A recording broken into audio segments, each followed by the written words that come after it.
being able to make a mindset switch from I deliver to I advise, I think is a switch that I've seen a lot of people struggle to make. Not getting into nitty-gritty technical detail. I've seen that happen at a board meeting as well.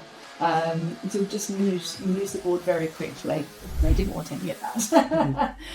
I remember my first board presentation, telling them all about this wonderful program we're running and all the technical details. They believe you've got the expertise. You're not there to show them you've got the expertise, and that gives them more kind of hands-on experience of AI. It's a coaching technique, actually. Great non-executives are great coaches. It's been a great skill to kind of develop myself as well. I've spent maybe 10 years on not-for-profit boards. I think I could have probably cut that in half, but it's not for everyone. What does the board expect from you? Welcome to the CIO Diary. Today's conversation is about a transition many technology leaders think about but few actually make. Moving from driving delivery and transformation to influencing strategy at the very top. My guest today is one of the top 100 Global CIO Award winner, Nadine Thomson. She is a global technology and business leader who has worn many hats, from operations to technology to business, and sitting on multiple boards. Nadine brings a rare mix of execution experience and strategic vision. We are going to break down how digital leaders can earn their place in the boardroom, what skills matter, how to prepare, and what it really takes to make the shift from tech to the table, where strategy gets written. Let's get started. Nadine, welcome to the pod. Thank you. You have played different roles, technology, strategist, and board leader. I introduced myself as a technologist or a technology leader who also is a non-executive, and I think the two things feed each other. So the technologist helps me bring to boards a really interesting perspective, a depth of functional expertise, and the non-executive helps me bring to my executive career just a broader experience, broader strategic thought, an understanding of what's going on in a wider ecosystem. So that's probably how I would summarize who I am in looking at those two aspects. Awesome. And how did you get started? What drew you into technology?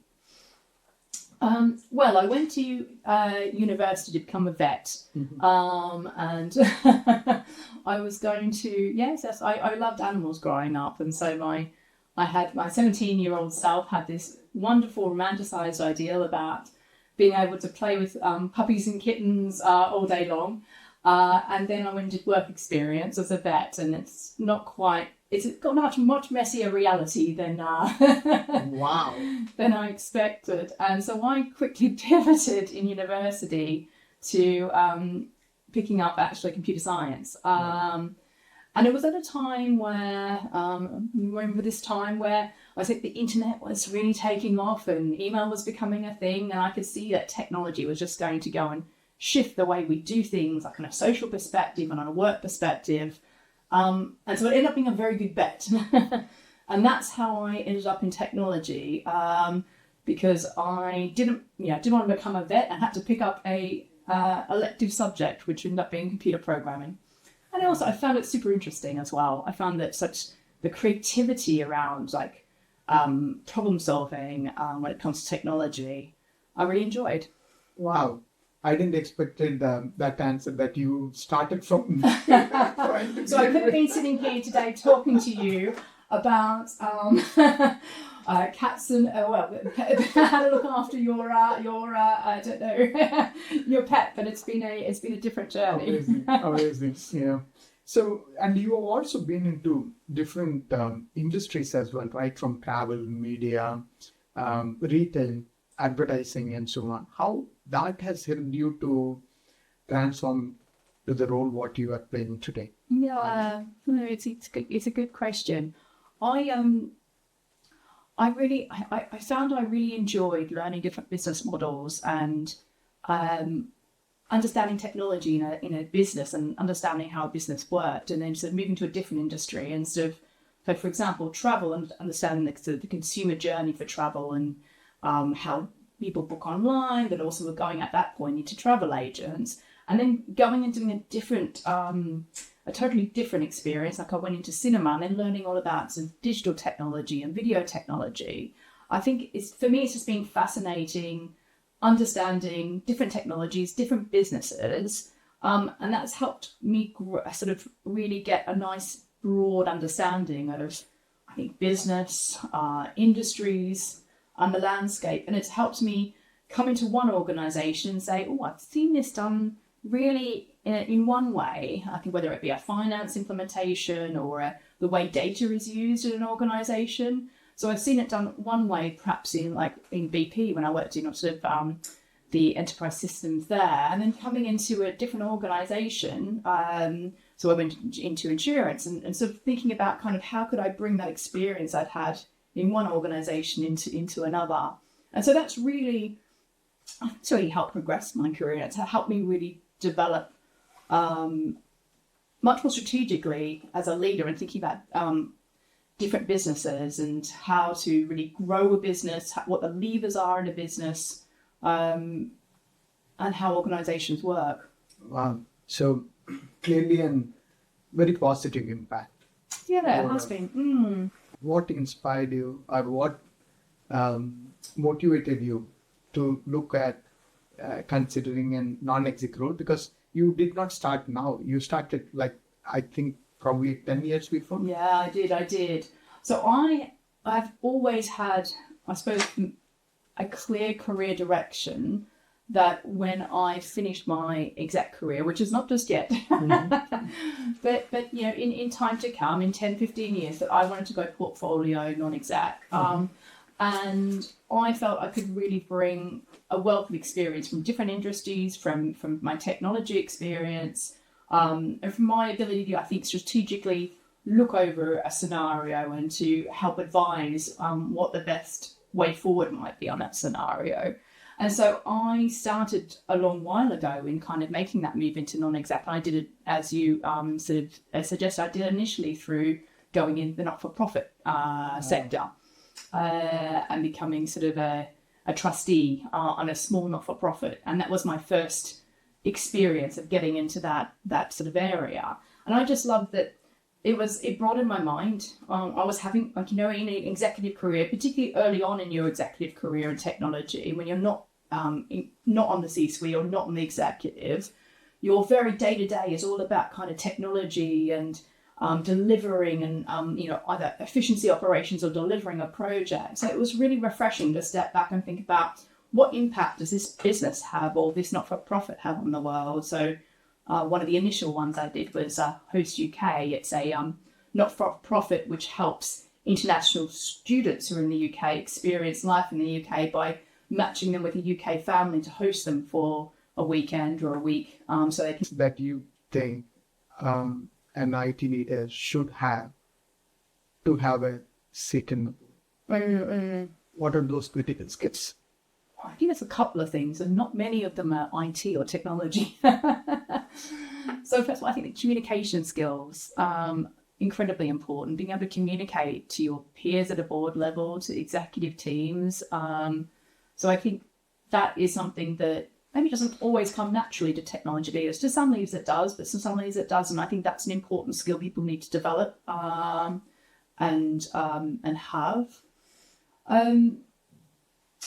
To be T-shaped. And so that's really being able to think not just about, I'm here, I'm the technologist, I only have a comment on technology. You'll never get on a board from that perspective. But I know a bit about the geopolitical landscape. I know a bit about finance. I know a bit about people leadership. And you do know about these things because you might work in global companies, or you manage teams and you manage budgets and you manage P&L. So they do have these skills, but it's important to bring that that larger perspective to the board. So I think that's another skill set to develop. And then being able to make a mindset switch from I deliver to I advise.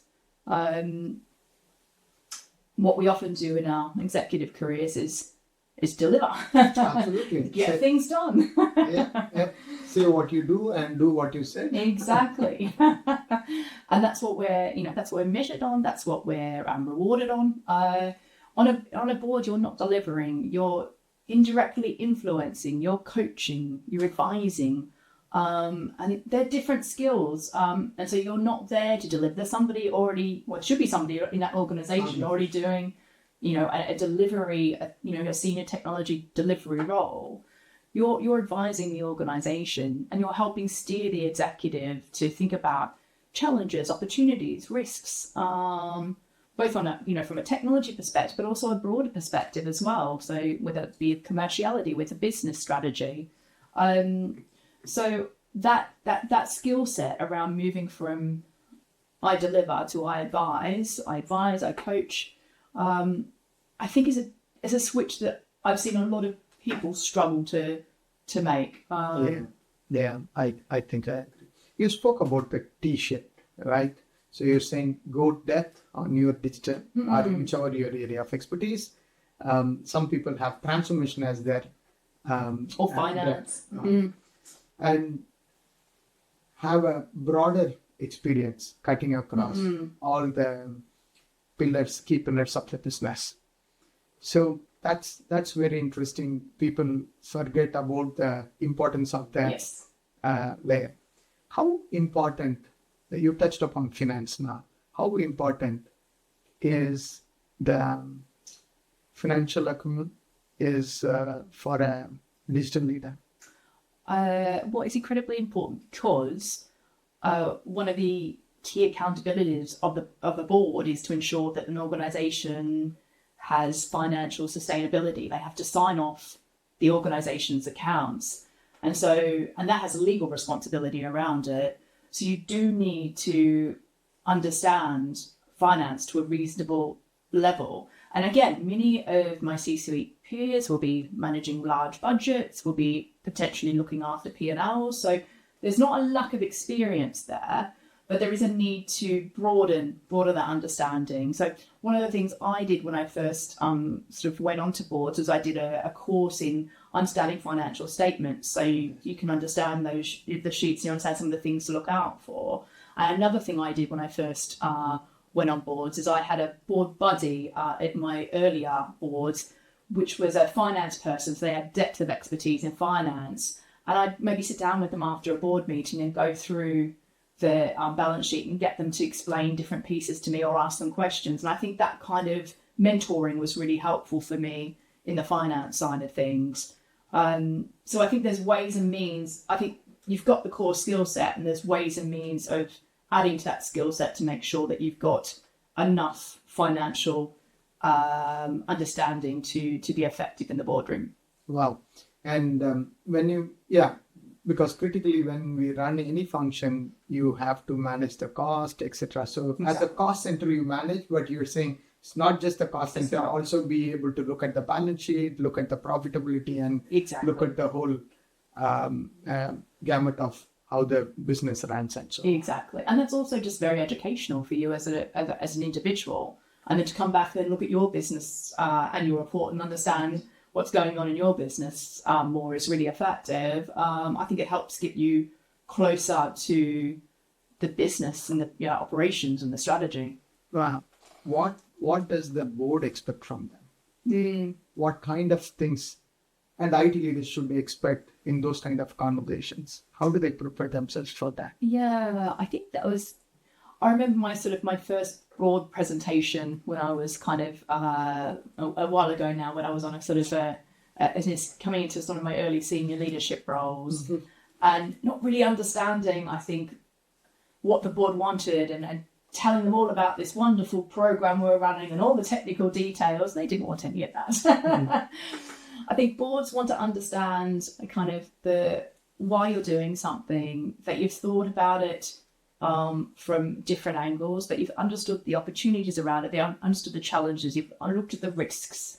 I think boards want to ensure that you've really stepped back and looked at it from a wider perspective rather than just a kind of a technology perspective. And they really want to understand what like, what's the benefit of doing this? And what would happen if we didn't do it? The kind of questions that you should be asking yourself, perhaps as a technology leader anyway, but sometimes I've seen technology leaders get too carried away with the technology. And I've been guilty of it myself many years ago. It's exciting stuff.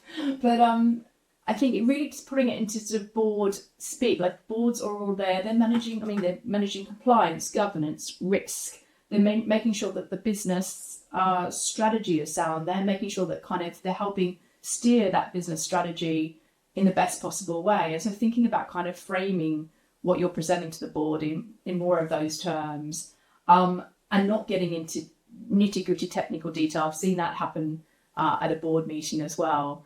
You'll lose the board very quickly. They believe you've got the expertise. You're not there to show them you've got the expertise. You're there to kind of explain to them how what you're doing either is going to grow revenue, reduce cost, help or kind of work on mitigating a risk. And if you can put it into one of those buckets, then I think you've got the board more kind of willing to really engage and listen to what you've got to say. How do you explain the challenges of cybersecurity or the importance of AI to a non-technical board colleague? Cyber is an interesting one in that there's been a number of high-profile cyber examples recently. Yeah, that was woken up. And I think that is helpful in then showing what some of the risks could be, because then the board want to know, well, are we at risk of what happened to one of those retail organisations happening to us? And if we're not, why not? And if we are, what are we doing about it?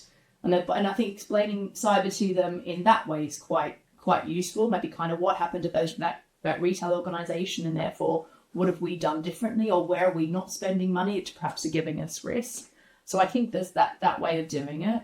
And I think framing AI in a business context. So what are we suggesting we're going to do with AI that is either going to help with, at the moment, a lot of people are doing things which are helping with efficiency. So it's helping with efficiency in the organisation, and therefore kind of what's the so what of that? So if it's going to cut down the amount of time that people on the front line are spending on their, or the call centres are spending on emails, what does that mean as far as kind of labour savings, or what the call centre staff can then do for customers that's going to add value to the business?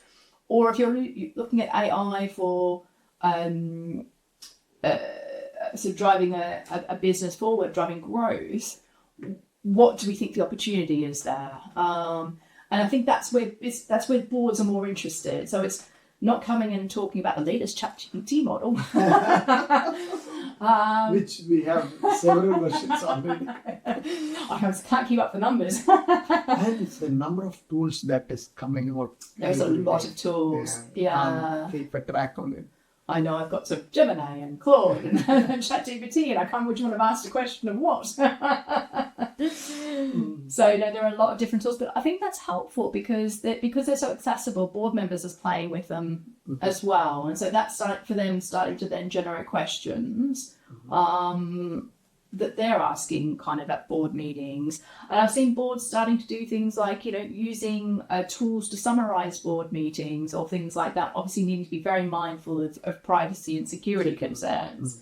And compliance, but boards actually starting to use some of the AI tooling, and that gives them more kind of hands-on experience of AI. Yeah, one is explain in terms of the profitability, the growth. The second one is you mentioned about the risk, and then I think cost efficiency. I'd say so growth, cost efficiency, risk. There are three ways I would generally frame it for boards. Did you find any big surprises in your first few meetings? I touched on it briefly before, but that's kind of the way I've seen some great non-exec directors performing a board to really add some great value in a board meeting, and some great chairs as well. But it's kind of the asking. It's basically coaching or sort of putting an idea on the table through asking a question. I think that is, it's a coaching technique actually, and I think I've become a better coach of my teams back in my exec role because of what I've learned around the boardroom table. As I think great non-executives are great coaches, and they've got the executives back. They're there to support the executive, but they're also there to make sure they do the best possible work for the business. And so they ask great questions that make the executive think a bit harder or think in a different way, or perhaps start to say, oh, we hadn't really planned out what would happen if that supplier wasn't able to deliver for us in this particular area.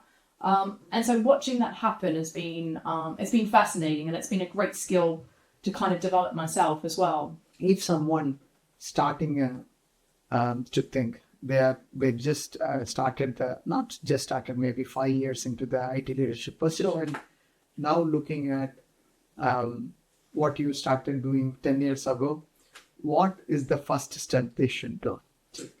I think first of all, understanding the goals. So why do they want a non-executive role? We spoke about that a little earlier. So I think that's important because that'll affect the direction they head in. So if their goal is perhaps to do a portfolio of paid non-executive roles at the end of their executive career, so similar to mine, then moving into like the corporate sector, non-executive is quite an important step to do, not early on in your journey. If your goal is to give back and to do, just to help broaden your skill set alongside having a successful executive career, then maybe a big not-for-profit or a public sector board might be a better option. So I think, first of all, define that goal is really important, then decide what kind of board might be the right next step. So just in talking about different boards, I'll just briefly describe those. So we've got corporate boards, private or listed companies, public sector boards, so those are part of the government, so they either run compliance or different government departments of different areas. Advisory boards, so when you've got sort of a group of experts or that are coming together to provide advice on a certain area for an organisation. They might be bringing their networks or other expertise. So subsidiary boards, so being part of a smaller part of an organisation. So there's all sorts of different boards that exist. And so understanding, not-for-profit boards, so there's NHS boards, academic boards, so the university governance boards. So there's all sorts of different boards that exist. And so it's important to understand what you're trying to achieve to work out where you might go next for your kind of board goal. I would suggest a charity is a good start for maybe just getting comfortable with what it's like being around the board table, and for starting to make that that mindset change from being an operational leader to being a sort of a strategic advisor on the board. I think if your goal is to become a sort of a portfolio net, or to use it sort of as a part of a paid career, then you do need to move out of the charity sector relatively swiftly. You might continue doing the charity trustee role alongside other non-executive roles, but you need to get experience on a corporate or even public sector board. The public sector boards are often paid, or advisory board. That's quite important to do to be able to really start moving forward your board career. I think you're just in the getting started piece. So you've kind of, I think, understanding boards, so doing some reading. There's some great organisations out there. There's Women on Boards, which cater to both women and men, looking for sort of board roles, people particularly early on in their board career. New Role, Deloitte Academy. There's lots of organisations out there that have programs, educational programs or events that you can go to understand more about board roles. So I would get involved with those. You need to create a board CV and edit your LinkedIn. And a board CV looks very different to an executive CV, and that's perhaps something different to get your head around. It's really thinking about framing things more strategically. Your executive experience sometimes plays much less of an important input than non-executive or more strategic experience. So that needs to be written very differently. creating a network around boards, so non-executive networks in some of those organisations I've mentioned, and there are others. So EY, PwC, KPMG all have board events and networks. So creating a network around it, I think, is important. And then sort of taking that sort of first kind of dive in and doing that first board role and learning a bit as you go along. One other resource I'll point people towards actually is board apprenticeships. So I'm on, as you've mentioned, Visit England, which is a arm's length body of the government. It's the English Tourist Board, so important, and it brings billions and billions into the economy, and 10% of jobs in tourism in England, so in the UK. So that's a pretty important. Wow. Yeah, so it's a pretty important function that it does. But one of the things Visit England has supported is an organisation called UK Boardroom Apprentice. And that has taken people who have never been on a board before and put them on a board for a year as a non-voting member. So they're kind of a board observer, they get involved in board meetings. And we've got apprentices on the board at the moment, and we've had them for the last few years. And it's a great way for particularly younger people or people who haven't got into the boardroom before, haven't had a non-exec role, to come and go through a program of learning and then to experience what a board is like, and to help them create a bit of a non-executive network as well. So there's that. And then when I was first starting out, I also came across another organisation which I joined but never actually was placed through. I think it was called Board Apprentice. So there's a couple of organisations out there that do boardroom apprenticeships. And that do sort of a similar thing of placing people on boards to learn. Connecting with the recruiters. Did we speak about that? I'd say what's more effective, and this is true in your exec career as well, is networks. Yeah. So board recruit is absolutely important, and I've not actually ever got a role as a non-executive role through a board recruiter. I have been approached about a few. But I've never actually kind of been pointed to a board through a recruiter. You played the operations role, technology role, transformation, and now on the business side and the boardroom side. How did you change the mindset, and what is your advice for people who are, first of all, sometimes people don't even know that they are stuck into that. So what's your advice? Yeah, it's a good question. I think you need to be self-aware to a degree to understand where your operational strategic start with. I also think as you get more senior in your career, you tend to step into more strategic roles that are looking after much larger teams over multiple geographical areas,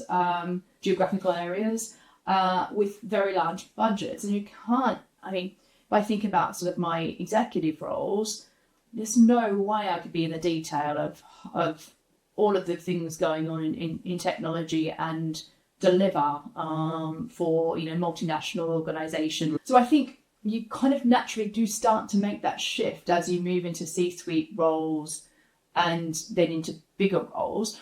So I think it's probably not for everyone, but it's kind of some people like to step away and see the bigger. If you like the bigger picture, it's about enjoying understanding complex ecosystems and systems thinking and seeing how with different things in an ecosystem or landscape, how everything fits together or how one thing might impact another. And that's more the kind of thinking that is needed at the board level than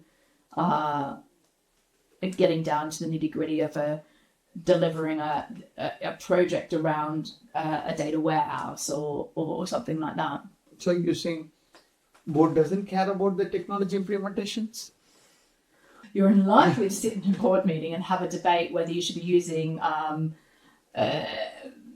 like Google Cloud or Microsoft Azure. That's an unlikely debate, or whether what data warehouse you should be using. That's not going to come up in a board meeting. They rely on the technology leader to be kind of making those kind of decisions. So I think you're not going to get into that kind of level of, the board's never going to get into that kind of level of technical detail. And And as a as a sort of was a digital board leader, you don't want to be having those kind of detailed discussions. It suggests that you've got a challenge in your executive team and that their ability to deliver if you're having to get involved in a quick discussion about which technology you should be using. Makes sense. What's the value of mentorship and or a sponsorship? Does that really play a role? Do people need to seek one? Most effective mentorship I've had on a non-executive level has been around other board members, more experienced board members or chairs, either on an ad hoc basis or on a systematic basis, sitting and having a mentor relationship there, or a board buddy relationship. That's quite often what happens when you're onboarding on a board. They'll often pair you with someone, which is helpful as a new board member to get to know the organisation and the board. So I think that's useful from a mentorship perspective on a non-executive level. On an executive level, then definitely getting mentored by the CEO or the CFO is incredibly useful in developing like an executive's, a technology leader's strategic thinking and understanding of business strategy, and that helps with sponsorship and mentorship within an organisation. So it is broadly helping in the second step in terms of the mind shift from just being ops to a strategic thinker. I think so. That learning can come from these mentorship and sponsorships. Very interesting. If there is one activity for someone, going back to the ops to strategic thinking, one activity that someone has to start practicing or start doing on a day-to-day basis. As you've moved from perhaps working with smaller teams and being very hands-on and understanding what's going on. And being very close-knit and knowing all about the technology stack, and what's happening in each of the bits of the programs and the different technologies that you're running, to starting to manage team leaders, and then needing to understand. Report up to the board. I report up to the board and to manage the technology area through other people. One of the hardest things I think is to learn is to trust others, because I think that's where you then trusting others to and empowering them to deliver. And I think that is trusting your team leaders that they know their subject matter, they understand the strategy, they understand the direction. And they're going to deliver. And of course, overseeing and in guiding and checking in. I'm not suggesting you just go off on a trip to the Maldives. But I think trusting your team and then stepping back and giving them the space to succeed. And I think that actually creates more strategic ability within a C-suite leader, which then you can use to go into the boardroom. And also, that's going to also make you a better executive, a better senior technology leader. And do you think there is any difference between how the boards, public versus private? Yes, there is. So privates more focused on, depending on if they're listed or not, but very much shareholder, sort of output for the shareholders. Private boards tend to be more about sort of strategic steering of business strategy, ensuring that it's the financial integrity of an organisation. The public sector is often reporting into a minister or government department. It's very things like transparency is really important, public value, and compliance and regulations and governance around that board is often really, really important. So that they hold, they're similar, but they are also different. It's been interesting, I think, working with Visit England and understanding how the inner workings of the government more, understanding how the political landscape impacts different parts of our economy and our decisions and policy. Is there any learnings that you have taken from public to private or private to public? Yes, I'd say going from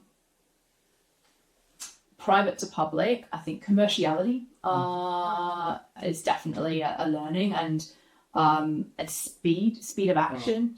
So that's definitely something that I've found taking to private to public, and also just knowing what's happening in businesses, business trends, in industries, what's happening on the ground, and being able to share that in a public environment, so that they're aware of kind of the industry ecosystem and things that are happening that might be impacting. And then going from public to private, I think, understanding some of the challenges the public sector face around like legacy systems, data, talent, are fascinating, but also things like the public's focus on delivering value. How do you balance between your exec and non-exec roles? Yeah, well, I think you touched on one thing nicely, actually. So you're right, it's a lot of thinking. So I think some of that happens just in the back of your head while you're doing the washing. I recently learned this one of my health app, was pointing out the stress parameters is higher cognitive overload. Too much thinking.